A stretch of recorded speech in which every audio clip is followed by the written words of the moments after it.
If Greta Gerwig's Barbie made one thing clear, it's that being a woman, as joyous and incredibly nuanced an experience as it can be, is no easy feat. But to many, that's what makes the film so special. I also just learned to cry. First I got one tear, and then I got a whole bunch. And with the box office stats to back it up, Barbie has struck the hearts of moviegoers, and women in particular, worldwide. From storming movie theaters in swarms of pink to the emergence of touching TikTok trends celebrating girlhood, it's clear the film's success is operating on a deeper level. Through Barbie, women feel seen and heard. But why? What do the film's themes say about being a real, ordinary woman? Barbie is a film about being human. Here's our take on what Barbie's final transformation says about women's larger struggle to have society acknowledge their humanity, the ways the film is in conversation with modern feminism, and the real conclusion Mattel needs to take from this movie's major success. To the general public, Barbie has long been viewed as an extraordinary woman, an ideal of perfection, intellect, and beauty for young girls to aspire to. And our introduction to Barbie Land is no different. Each Barbie we meet is smart, beautiful, and talented. Well, how come you're so amazing? No comment! But by the end of the film, stereotypical Barbie willingly trades her perfect life in Barbie Land for a normal, ordinary one as a real woman. The cellulite, bad breath, and intense waves of emotion that Barbie initially saw as things to be fixed become traits that she is ready to live with. Being a human can be pretty uncomfortable. I know. Humans make things up like patriarchy and Barbie just to deal with how uncomfortable it is. The human experience is laden with complicated emotions and imperfections, but Barbie brilliantly depicts the added weight of the female experience and what women have to go through in order to be seen as human. She's not dead, she's just having an existential crisis. While her wit, charm, and confidence leads to respect in Barbie Land, in the real world, that's certainly not the case. Women are socialized to go after an unattainable ideal, with the idea that once they finally reach that point of perfection, then they'll finally get taken seriously. But as Barbie finds out in the real world and the Mojo Dojo Casa house, it can feel nearly impossible to get anyone to see your true value when living as a woman within a patriarchal society. But we don't only see this through Barbie. In fact, it's Gloria who truly shows Barbie what it means to be a woman. I didn't even go on that cruise I won at your school raffle because I didn't have enough vacation days and your dad's allergic to sun. Oh.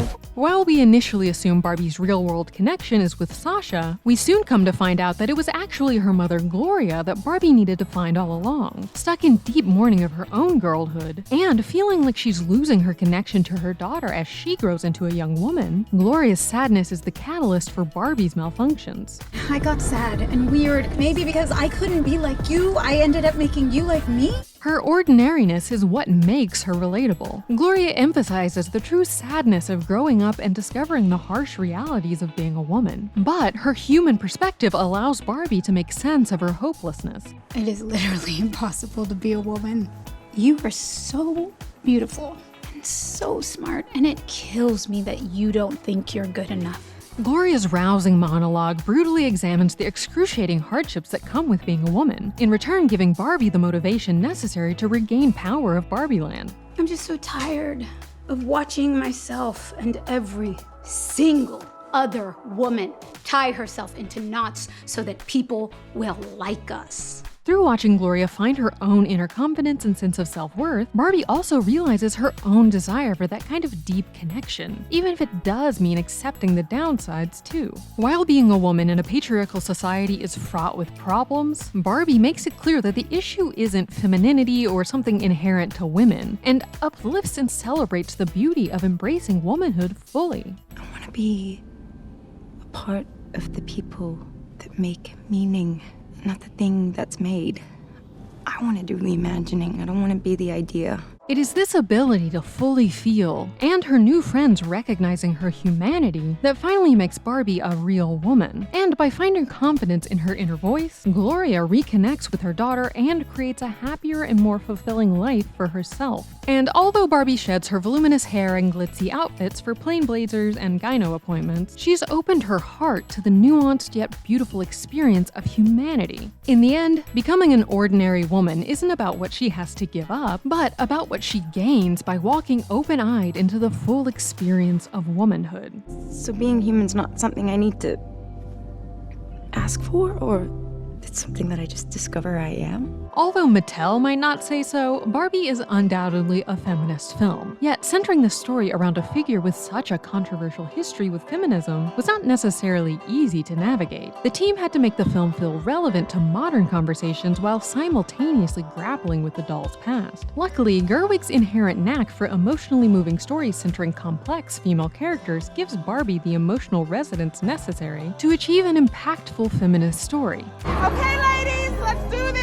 Feminism has been through many waves and changes since Barbie's introduction in 1959, and she's been labeled as a bad role model or even the source of the problem on more than one occasion. So the framing of the film, where even Barbie herself has things to learn about real womanhood, allowed the film to contend with the more problematic parts of Barbie's past, while also attempting to imagine a more positive path for her in the future. While some of the film's approach to feminism may feel slightly on the nose, it seems that its creators knew that it needed to be in order to get the point across to everyone. You have to be their mommies, but not remind them of their mommy. Any power you have must be masked under a giggle.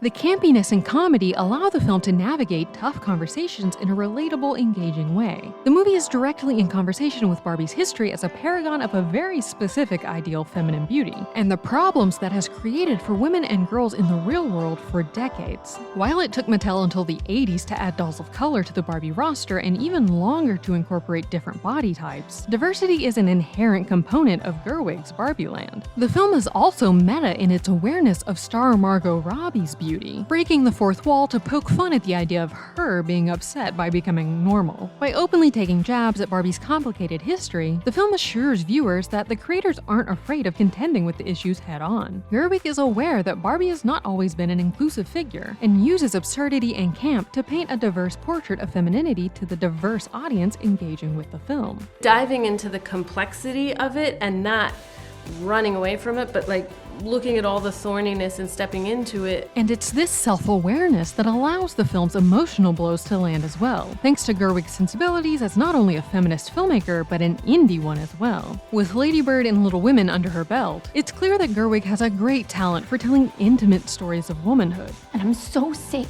of people saying that love is just all a woman is fit for. I'm so sick of it. And rather than just being a surface-level takedown of the patriarchy, Gerwig expertly weaves in emotionally grounded story components that not only give Barbie a feminist edge, but a human perspective. It was a way to be like, this is only ever made by human beings. The movies, dolls, human beings make them. One part of the ending does slightly deflate the film's larger conversation about the negative effects of the patriarchy, however. The relative ease with which the Barbies take back control of Barbie Land makes the fact that the real-life patriarchy isn't even really dealt with at all in the end feel even more pronounced. Of course, dismantling our patriarchal society in the real world is going to take a lot more than some subterfuge during a campfire sing-along, but the fact that the movie kind of seems to just accept that there won't be any change outside of Barbie Land feels out of line with the rest of the film. Gloria's idea for an ordinary Barbie is powerful, as it shows not only her personal growth, but also echoes the film's rejection of universal beauty standards and unattainable ideals that hold women back from reaching their true potential.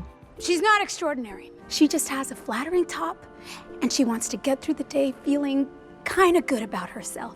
But she still must run it by Mattel's male CEO, who initially shoots the idea down, and only accepts it not because it's a good idea, but because it will be profitable. Terrible idea. Yeah, that's going to make money. Oh! Having one of the final messages of the film be, sure, we'll pretend to care about you normies as long as we can make money off of you, from the very people that financed the movie, feels incongruent with the rest of the film's embrace of normality and loving yourself as you are. Or, more cynically, like the company showing its hand. It makes it clear that despite the tireless efforts of the Barbies, in the real world, men and the dollar still have a tight grip on society. But this doesn't mean that the entire film's message is for naught. Sure, the real world might not have been fixed yet, but that doesn't mean it can't be in the future. Overcoming the patriarchy in Barbie Land showed Barbie and Gloria and Sasha how important it is to not give up on effecting change, even when it feels like the odds are insurmountable. And ending with Barbie making the choice to live as an ordinary woman in real life gives a feeling of hope that, with conscious effort and teamwork on our parts, change can come to the real world too. You saved Barbie Land from patriarchy. That was very much a group effort.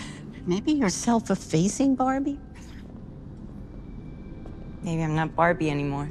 The success of Barbie was revitalizing for Mattel, who had been grappling with how to rekindle interest in brand IP for years prior to the film's release. But it seems that they might have taken the wrong conclusion from Barbie's stunning success. They've jam-packed a years-long film slate with movies about toys, including content ranging from a J.J. Abrams-helmed Hot Wheels adaptation to Lena Dunham's take on Polly Pocket fronted by Lily Collins. It seems that, in their minds, Barbie doing so well means people just want to see every single childhood toy they can remember living out some kind of dramatic story. But Barbie being a well-known toy wasn't what really led to the film's runaway success. All things considered, Barbie was a huge risk. That felt both like there's story in that, and it felt terrifying because it felt like, oh, you can really... There's a lot of places you could put a foot wrong. Yet somehow it worked. Not because it was a movie about a toy, but because it was a movie about women made by women. The Barbie phenomenon proves that what women really want to see are female-focused stories, capturing them as people with depth and nuance, not just surface-level, strong female characters tagged onto a story for brownie points. And importantly, it also proved that films about women aren't just some unprofitable niche, but something audiences across the board are interested in and willing to pay to see. Hollywood has long shown preference for male characters, seemingly operating under the assumption that they're seen as the default human that everyone can relate to, while audiences will have a harder time connecting with women. There's also long been a bias towards male audiences because of the assumption that young men were the main people paying for movie tickets. But the truth has always been that audiences, regardless of gender, will absolutely show up to watch well-written female protagonists across genres. Barbie's success wasn't a fluke, but a direct result of Gerwig and company working to create a character that felt real and honest, and a story that was compelling and didn't just rest on its laurels. While Barbie's iconic IP was bound to create buzz regardless of the names attached, the Barbie phenomenon was so impactful largely due to the amazing creative teams both in front of and behind the camera.